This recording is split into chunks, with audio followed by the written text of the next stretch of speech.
Hello. With this dish, it's just a lovely fish dish. I'm using some hake, but any fish will do. Just try to get a nice chunky fish. Your fishmonger will prep it up for you, no problem at all. Get the scales off it. What you do is just get the little bones out of it. And again, with all good fish, it should be quite firm to the touch.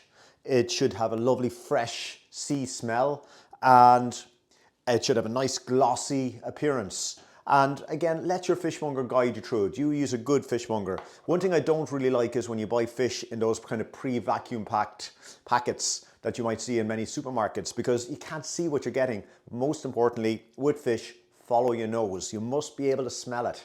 That's the biggest indicator and the simplest indicator. If you get the slightest hint of kind of a fishiness or any kind of strong odors, just avoid it.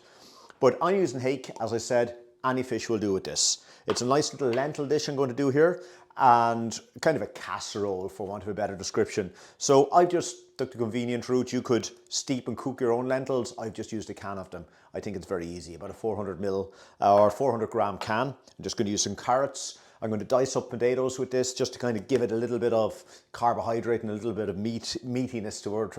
Well, meatiness, the fish is meat, but a little bit of texture and just kind of good energy sources as well.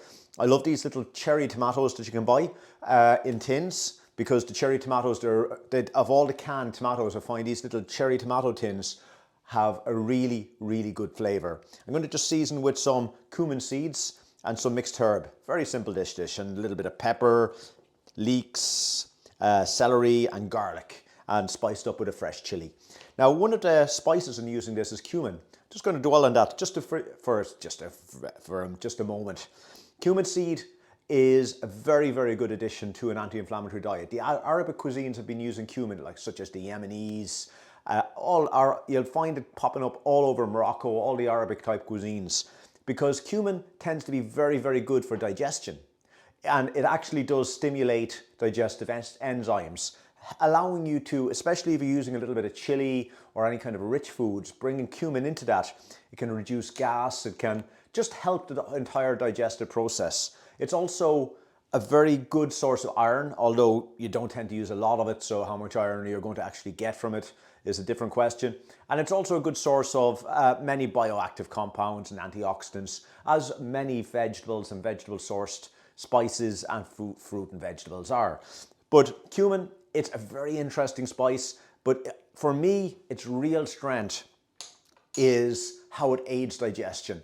You'll actually find that if you have a very rich, garlicky, spicy kind of a dish, and you bring cumin into that dish will not so much repeat on you. It won't generate gas, it won't create too much indigestion with a little bit of luck. So it's a great ingredient to balance food, because very often it's quite easy to make food taste good.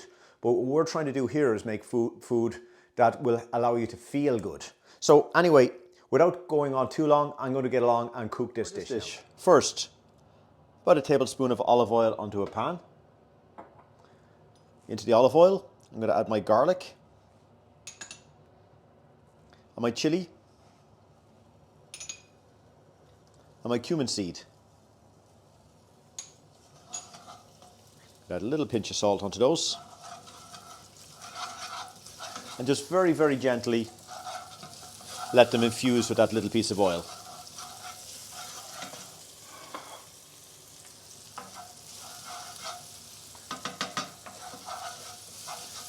Don't allow any colour on the garlic. And now I have my vegetables. As you can see, my celery, my carrots, my leeks, and my green peppers. And I'm going to add them all in now in one go.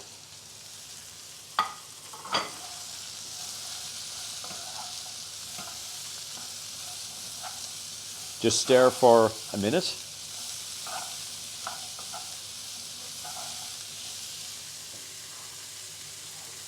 And next I'm going to add my potatoes, which again, with the peel on, I've just simply washed the potatoes and cut them into a rough dice.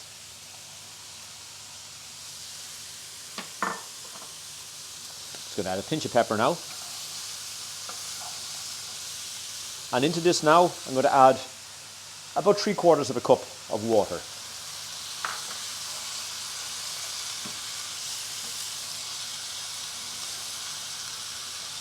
Then place a cover onto your pan, a nice tight fitting cover, and allow it to cook at a moderate heat until everything starts to become tender.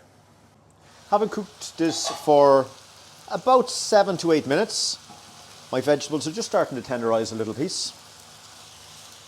And at this point, I'm going to now add in my tin of lentils, my tin of cherry tomatoes, and just allow those to mix through a little bit. I'm also going to add about 3/4 of a cup more of water. And then I'm just going to allow this whole dish to simmer for a moment until everything becomes good and tender. Also at this point, I'm just going to add my teaspoon of mixed herbs. I'm just going to mix that through and continue cooking for just about another moment. And now as my dish has just reduced down a little bit and everything is nice and tender, I'm going to just going to turn it off to heat. And now transfer all of my vegetables into an oven suitable dish.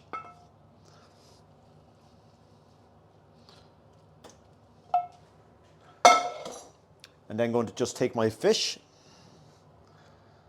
my hake fillets. Nice chunky fish is the main thing. And I'm just going to place those into my vegetables. And now just going to give the dish a quick drizzle of a good olive oil.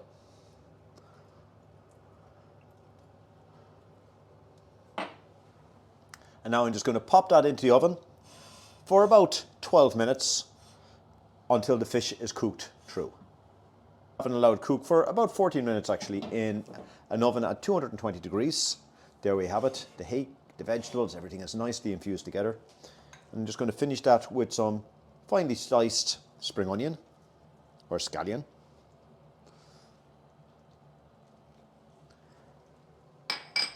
Final drizzle of a little bit of olive oil. And just a little pinch of salt and pepper on the top. And that is it. Our little hake and lentil vegetable casserole.